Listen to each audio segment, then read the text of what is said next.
வணக்கம். சாதனைப்பள்ளி சாரதாவின் வணக்கம். இன்றைய திருக்குறள், ஞாலம் கருதினும் கைகூடும் காலம் கருதி இடத்தார் செய்யின்.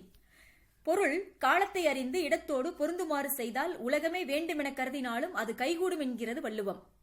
சூழ்நிலையை உள்வாங்கிக் கொண்டு அதற்கு தக்கபடி நடத்தல் ஒருவித கலை. அந்த கலை நம்மை உலகத்தை அடைய விரும்பினால் கூட அதை கிடைக்கச் செய்துவிடும். சூழ்நிலை என்பதுதான் நமக்கான காலம். பாதுஷா குஸ்ரோ இவரின் தர்பாரிற்கு ஒரு செம்படவன் வருகின்றான். ஒரு அரிய வகை மீனை, மிகப்பெரிய மீனை பாதுஷாவிற்கு பரிசாக கொடுக்கின்றான்.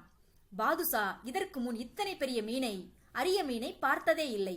மிகவும் மகிழ்ந்து போய் 1000 பொற்காசுகளை செம்படவனுக்கு கொடுக்கிறார். செம்படவன் மகிழ்ந்து போய் பலமுறை மண்டியிட்டு பாதுஷாவை வணங்குகின்றார்.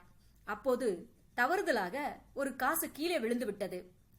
இதை கவனிக்காமல் சற்று தொலைவு சென்ற செம்படவன் மீண்டும் கவனித்து திரும்பி வருகின்றான். அந்த காசை எடுக்கின்றான்.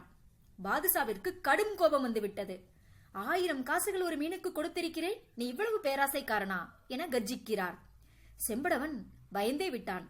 சூழ்நிலையை எப்படி சமாளிப்பது?